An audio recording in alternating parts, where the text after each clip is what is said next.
वसंत पंचमी, जिसका नाम ही है बसंत, जिसमें संत बसे वो बसंत, या कि वसंत ऋतु का शुभारंभ जिस पंचमी से होता है वह पंचमी वसंत पंचमी कही जाती है। वैदिक परंपरा में माँ सरस्वती की विशेष कृपा प्राप्त करने के लिए एक दिन सुनिश्चित किया गया है वसंत पंचमी का।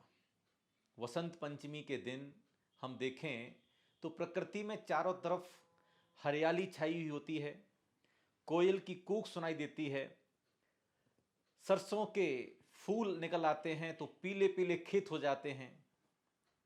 और ज्योतिष शास्त्र में वसंत पंचमी को अबूझ मुहूर्त के रूप में भी स्वीकार किया गया है। विवाह संबंधी, संगीत शिक्षा संबंधी, ज्ञान संबंधी कोई अनुष्ठान यदि हमें संपन्न करना हो तो उसके लिए मुहूर्त देखने की आवश्यकता नहीं है। आप बसंत पंचमी के दिन आप उस कार्य को संपन्न कर सकते हैं, चाहे वो ज्ञान संबंधी कोई कार्य हो, संगीत संबंधी कोई कार्य हो, विवाह संबंधी कोई कार्य हो, तो उसके लिए आपको अलग से कोई पंचांग खोलने की आवश्यकता नहीं है। आप बसंत पंचमी के दिन आप उस कार्य को संपन्न कर सकते हैं। तो बसंत पंचमी, बसे संत जिस पंचमी में, उस पंचमी का नाम है बसंत पंचमी। और संत किसे कहते हैं? सत्य सह अंत इति संत, जो सत्य के अंत तक पहुंच गया है, जो सत्य की तह तक पहुंच गया है, जिसने सत्य के अंतिम स्वरूप को प्राप्त कर लिया है, वह संत है। सत्य कैसे प्राप्त होता है? तो सत्य और ज्ञान ये कोई अलग विषय वस्तु नहीं है। सत्य और ज्ञान दोनों एकार्थवाची हैं, चाहे सत्य कहिए चाहे ज्ञान कहिए, सत्यार्थ ज्ञान। तो मां सरस्वती की विशेष कृपा प्राप्त करने के लिए वसंत पंचमी के दिन अगर हम कुछ विशेष उपाय कर लें तो मैं ये कहना चाहूंगा कि मन संबंधी कोई दिक्कत आपको आ रही है, मानसिक रोग यदि आपको चले आ रहे हैं, जो बच्चे पढ़ाई में बहुत अव्वल नहीं हैं, कोशिश बहुत करते हैं, मेहनत बहुत करते हैं, लेकिन पढ़ नहीं पाते, याद नहीं हो पाता, परीक्षा में अच्छे अंक नहीं आ पाते, अच्छे नंबर नहीं आ पाते, असफलता का डर बना रहता है, एग्जाम के टाइम में स्ट्रेस बना रहता है, तनाव बना रहता है, भय बना रहता है, पास होंगे कि फेल हो जाएंगे, कहीं नंबर कम तो नहीं आ जाएंगे, करियर को लेकर के तमाम तरह की ऊहापोह की स्थिति बनी रहती है, क्या करना चाहिए क्या नहीं करना चाहिए, पढ़ाई छोड़ दी है, जॉब में है या बिजनेस में है तो वहां पर डिसीजन मेकिंग पावर नहीं है, किसी भी चीज को करने के लिए जल्दी से कोई निर्णय नहीं ले पाते हैं, मन असमंजस की स्थिति में बना रहता है। तो विद्या, बुद्धि, संकल्प शक्ति, इन सबको सिद्ध करने के लिए, इन सबको शुद्ध करने के लिए, इन सबको शक्तिशाली करने के लिए ज्योतिष शास्त्र में, मंत्र शास्त्र में वसंत पंचमी और एक श्रुत पंचमी, श्रुत पंचमी जिस दिन सठखंडागम ग्रंथ का लेखन पूर्ण हुआ था, जो ज्येष्ठ के माह में आती है, और बसंत पंचमी जो ज्योतिष शास्त्र के अनुसार माघ के महीने में आती है, माघ शुक्ला पंचमी, जो इस वर्ष फरवरी के महीने में 16 फरवरी मंगलवार को है।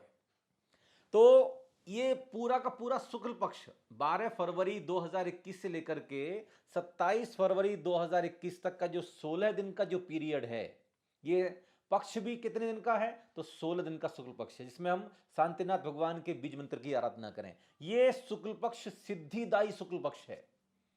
नॉर्मली 2 पक्ष होते हैं प्रत्येक महीने में, एक कृष्ण पक्ष एक शुक्ल पक्ष, और दोनों पक्ष 15-15 दिन के होते हैं। एकम से लेकर के अमावस्या तक कृष्ण पक्ष होता है और एकम से लेकर के पूर्णिमा तक शुक्ल पक्ष होता है।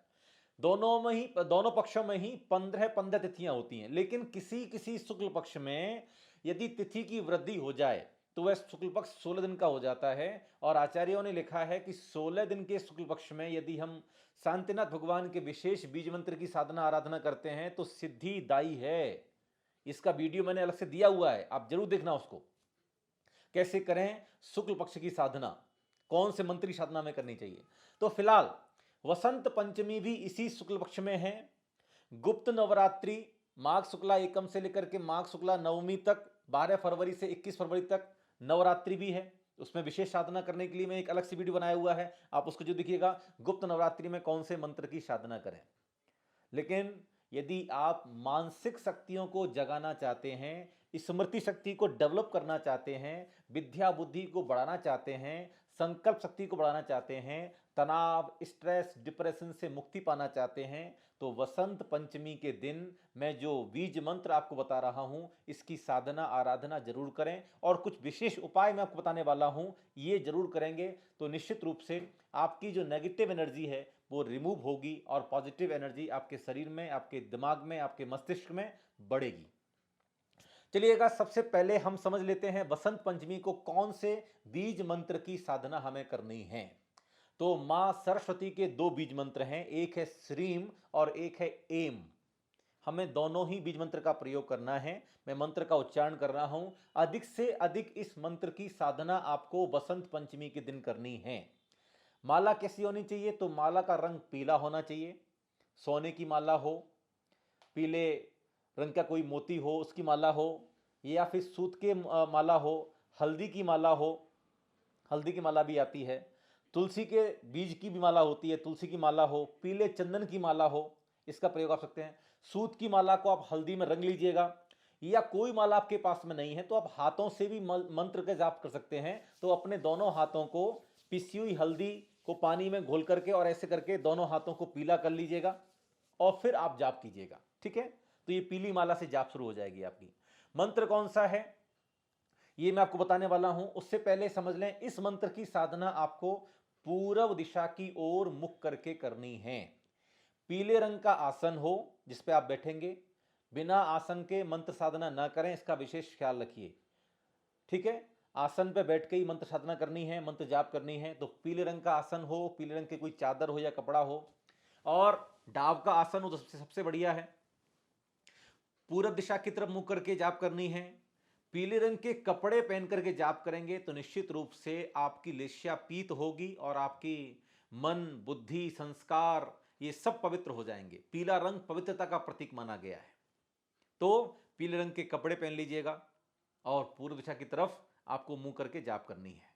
मंत्र मैं आपको बता रहा हूं, ये मंत्र आपको नीचे मिल जाएगा डिस्क्रिप्शन में, आप इसे नोट कर लीजिएगा और ध्यान पूर्वक इसका उच्चारण सही होना चाहिए, इसलिए ध्यान पूर्वक मंत्र का श्रवण करिए। अपने बच्चों से हो सके तो अधिक से अधिक जाप करवाइए। जो बच्चे पढ़ाई कर रहे हैं उनसे बोलिए कि बसंत पंचमी के दिन इसकी कम से कम 3 माला तो करनी ही करनी है। बहुत छोटा सा मंत्र है, जाप करेंगे आपको तत्काल लाभ दिखाई देगा, क्योंकि अगले महीने ही मार्च, अप्रैल, मई में बच्चों के एग्जामिनेशन आने वाले हैं, परीक्षा आने वाली हैं। तो अभी से अपनी बुद्धि को हम प्रखर बनाएंगे, अपने मस्तिष्क को मजबूत कर लेंगे, स्ट्रॉन्ग कर लेंगे, तो निश्चित रूप से बहुत लाभ मिलेगा। तो सबसे पहले मंत्र सुन लें। ओम ह्रीम श्रीम ऐम नमः। एक बार पुनः सुने, ये सरस्वती का बीज मंत्र है। ओम ह्रीम श्रीम ऐम नमः। ओम ह्रीम श्रीम ऐम नमः। ये मंत्र नीचे दिया हुआ है डिस्क्रिप्शन में, आप वहां से ले लीजिएगा। दूसरा उपाय, बसंत पंचमी के दिन संभव हो तो पूरे दिन पीले कपड़े ही पहने, कोशिश कीजिएगा, ठीक है। तो बसंत पंचमी के दिन अपने घर का ड्रेस कोड बना लें कि हमें पीले रंग के कपड़े ही पहनने हैं। तीसरा उपाय आपको बताने वाला हूं मैं, बसंत पंचमी के दिन की शुरुआत केसर के साथ कीजिए। जो केसर आती है, केसर का एक बाल लीजिए, उसे आप पीस लीजिएगा और जो छोटे बच्चे हैं उनकी जीभ पर ऐम बीज का लेखन करें केसर के द्वारा। सोने की सलाई हो या सोने का कोई सिक्का हो या सोने की लवंग हो आपके पास में या सामान्य लवंग हो, उससे बच्चे की जीभ को बाहर निकलवाएं और बच्चे की जीभ पर मां या पिता ऐम बीजाक्षर लिखें। उसी के बाद उन्हें जो भी आप ब्रेकफास्ट या नाश्ता वगैरह देते हैं वो दें। सभी सदस्यों को दिन की शुरुआत बसंत पंचमी के दिन केसर से करनी है। आप यदि एम बीजाक्षर नहीं लिख पा रहे हैं तो कोई बात नहीं, केसर का एक बाल मुंह पर रखें और उसे मुंह में ही आप पूरे में घुमाइए। तो केसर के साथ शुरुआत करेंगे तो उस दिन आपको जो कुछ भी आप बोलेंगे, जो कुछ भी आप चाहेंगे, जो कुछ भी आप कहेंगे वो सत्यार्थ साबित होगा। तो वसंत पंचमी के दिन की शुरुआत केसर के साथ करेंगे।